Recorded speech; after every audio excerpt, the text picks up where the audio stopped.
fast forward any come our channel so AGH Politics Avenue. When you have podcast or training because we headlines. And the Jembre na EDB Exomo Oha. Any day na homework simu. Say any AD kanya. Make sure you subscribe to the channel. The notification bell so share now for your forefront so answer into me and can information EB.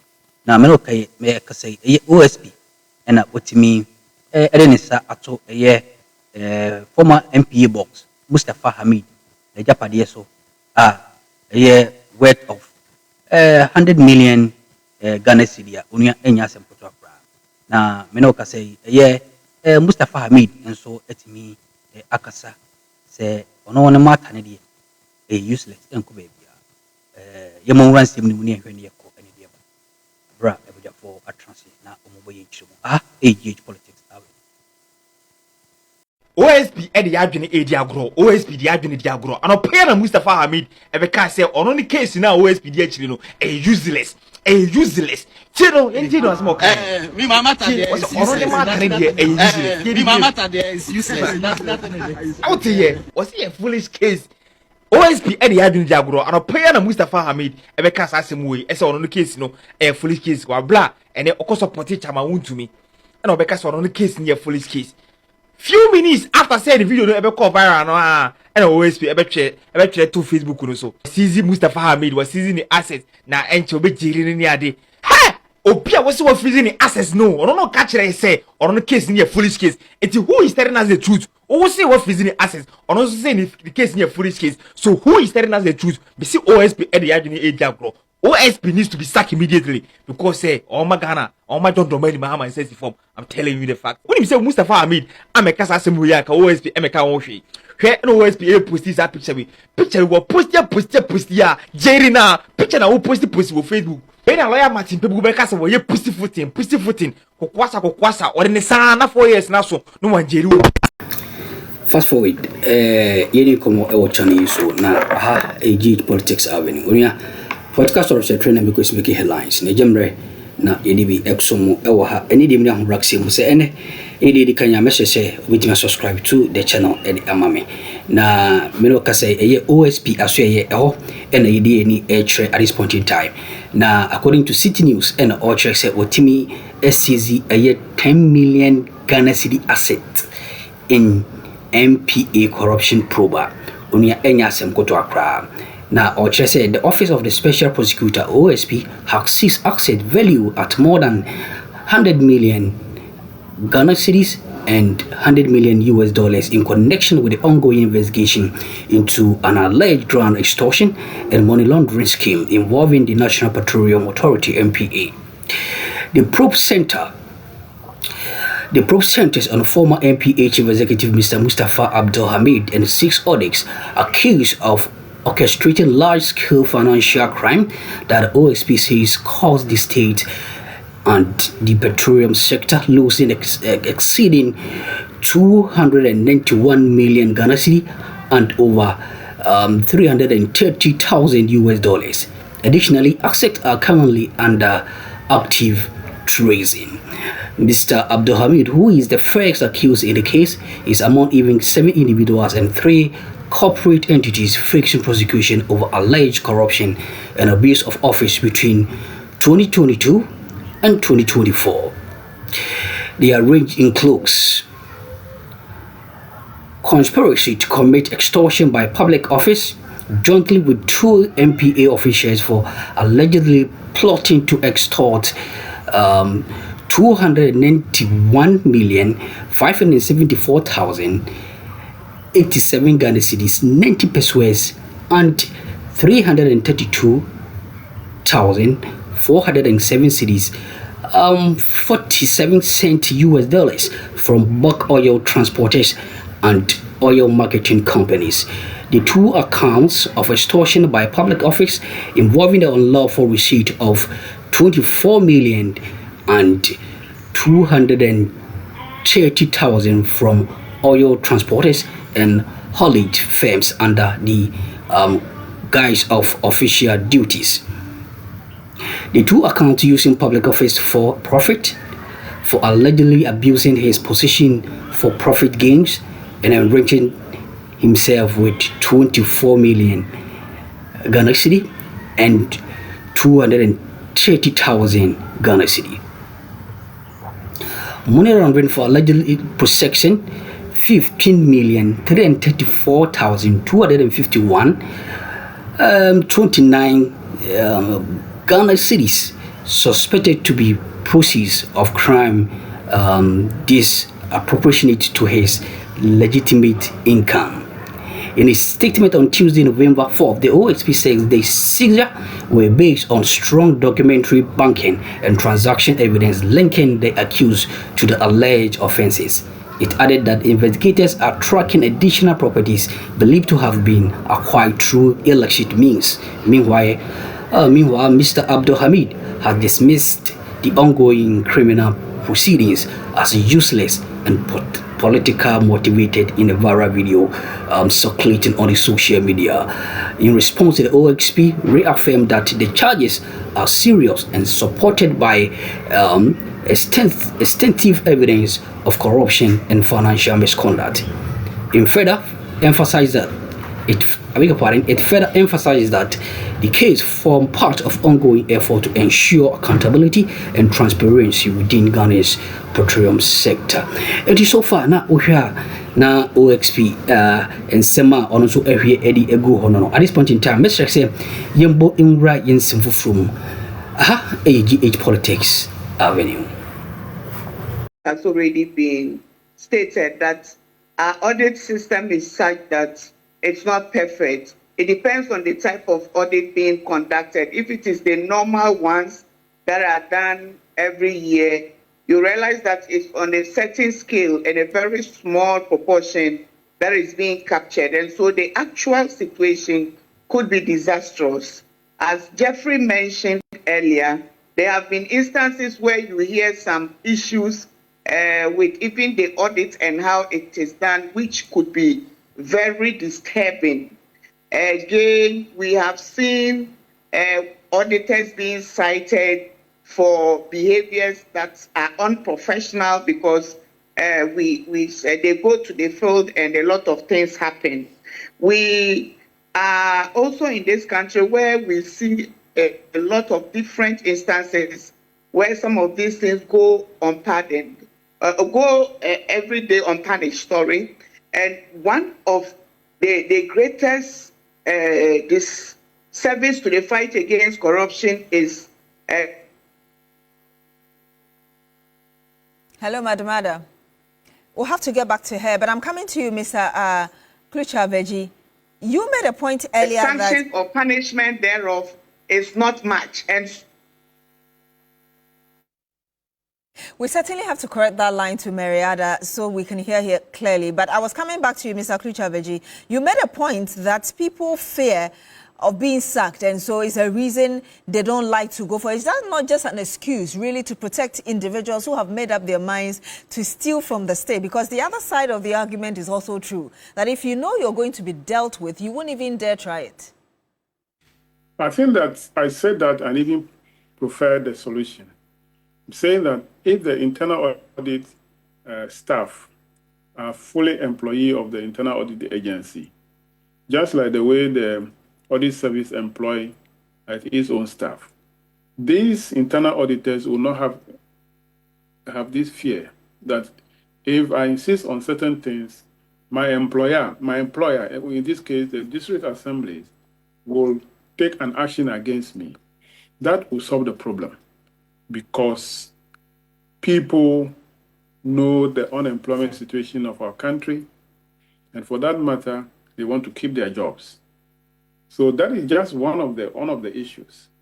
And that is why most of the CEOs, the heads of entities, don't actually even value the work of the internal audit. But if they are employees of the internal audit agency who are posted there, where they know that if they report anything, the officer, whoever is there cannot sack them, or even they are sacked, cannot be sacked, can only be transferred. They will still continue to have their daily bread. That problem will be solved. That is what I said. Mr. Chris, having made that point, and if you could adjust your camera just a little bit for us so we can have enough headroom for you. Excellent. Thank you very much. There are people who are arguing that the Public Accounts Committee is actually supposed to be scrapped because they don't really see what you're doing to ensure that people are held accountable. They come there, you ask them questions, and then you say, okay, don't do that again, next. It's like, I mean, you're not really helping. Okay, I think I have an opposing view that the Audit Account Committee should be scrapped. The Public Accounts Committee, in fact, you are referring to the Public Accounts Committee. Yes, Parliament's Public Accounts Committee. Yeah, in Parliament, it should not be scrapped. The reason is that in the first instance, we would have been here discussing this, if not for the work of the Public Accounts Committee. All this will not be made public. There have been things that are going under the waters. Nobody will hear of them, and you wouldn't know what is happening. But the Auditor General publishes them. No, for the work of the Public Accounts Committee, we now know as a country that this is what is going on. And we're having a conversation, and we're trying to find solution to it. Now, the Public Accounts Committee of Parliament has the mandate to review the report of the Auditor General and report back to the plenary and make a recommendation. This recommendation made by the committee will be debated by the entire House and the decision is taken. If the report is adopted, it must be implemented. And this is what the problem is. Because the report will have to go back to the executive who has been audited by the Auditor General, of which report the Public Accounts Committee has worked on, for which Parliament has adopted a report. This must go back to them for implementation. Now, during my time, I have started recommending people for prosecution. In the past, it was never done. I recommended a number of people for prosecution. The then Attorney General did not take action on it. So, the Public Accounts Committee work will only be relevant if the reports that comes out of the sittings of the Public Accounts Committee are taken serious and are implemented. If not, then the work of the Public Accounts Committee will only be limited to letting the public know what is going on in the administration of our finances. Because when the Attorney General, who is to prosecute the people, did not take action, what next? What next? That is what the problem is. We have to look at that. Because what could you have done about it to ensure that the AG took your recommendations seriously when you were then the chair of the Public Accounts Committee? It doesn't lie within the chair of the committee or even the committee to force the AG to do anything about it. That the work of the committee says that prepare your report and submit it to Parliament. The work of the committee ends there. Once the report is adopted, it ends there.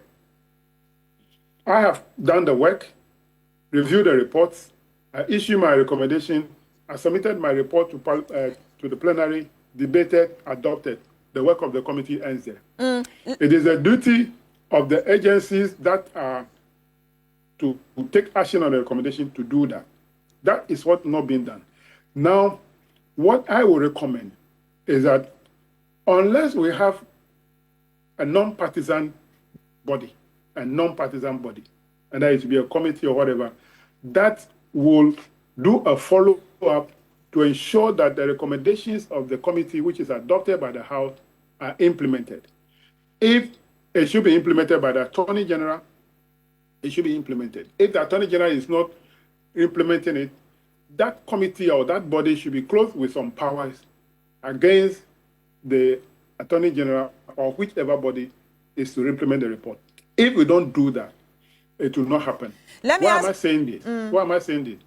If the government of the day, like in the previous government, refused to take action because maybe thinking that if we take action, I am punishing my own people or I'm exposing the rot in my government, so I'll not take any action and prosecute anybody, Meanwhile, you are the only person who has the prosecutorial powers.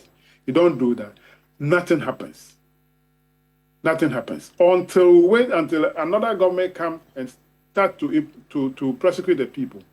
We will not see any improvement. So I would recommend that a separate entity, non-partisan entity, is given such powers to prosecute the people or to ensure that the recommendations of the committee adopted by the House is implemented. And if any agency refuses to implement it, that body must have the powers to punish that agency. And I'll come back to you very briefly, but Mr. Okanse, I realized that you wanted to respond to him. Respectfully, I disagree with my senior colleague.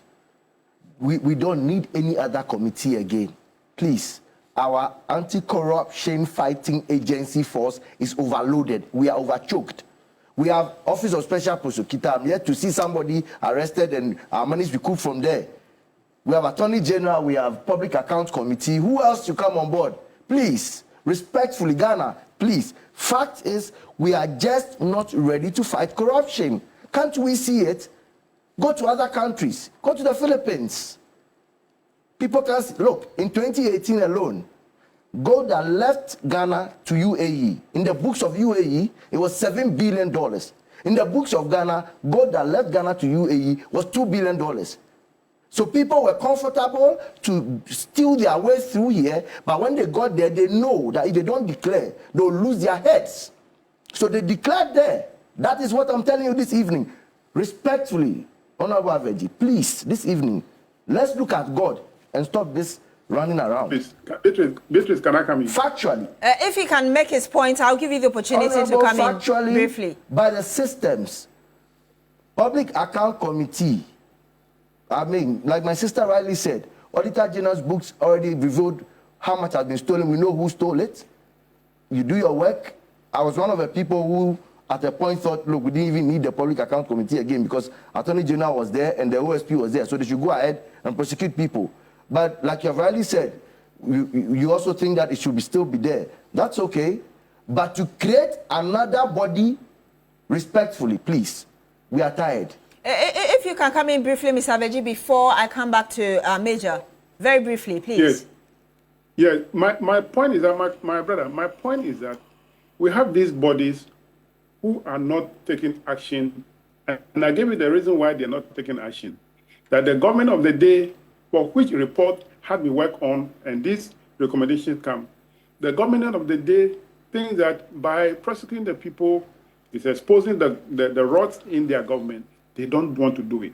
What action do we take against those people? For now, we do not have, because it's a partisan, because the report go back to the same person who committed the crime, and the person refused to take action. What do we do? You see, Parliament has not got prosecutorial powers. And I will not advocate for that. We have separation of powers. The three arms of government, they have their role to play. Parliament has played its role by working on the report of the Auditor General and giving a recommendation. But again, you would say that people will say Parliament has failed because you have committees that are supposed to be probing contracts, supposed to be ensuring that the right things are done. You're overseeing the executive because there's... Mr. Aveji? No, Beatrice, that is not true. That is not true. So Parliament approves budgets. Parliament approves loans. This goes to the executive. The executive implements it. By the time the report comes back in the form of the Auditor General report, the crime has been committed. So where then is your checks and balances? Where do you place, at which point do you have your checks and balances, sir? Our checks and balances is at the point where we are approving the budgets, that we are giving you X amount of money. Our second check is that when the report comes to us, we'll look at it and make a recommendation. Ms. Aveji, now you've got muted. If you could kindly unmute yourself, and I'll come back to you. Major, you wanted to make some points before I go back to Mr. Aveji. Whilst he tries to correct the sound that we can't hear you. Okay, thank you very much, Beatrice. So like I said earlier, we all agree that there's no 100% system or complete system, but we have put in measures. you cannot have a system that has failed you and you want to continue using. We ain't some of the team post watching on so. I'm not so Jim. Oh, the Senate or what, you know. Eddie, don't be a dominion. You be saying about Rem, now you're some more pension. AJ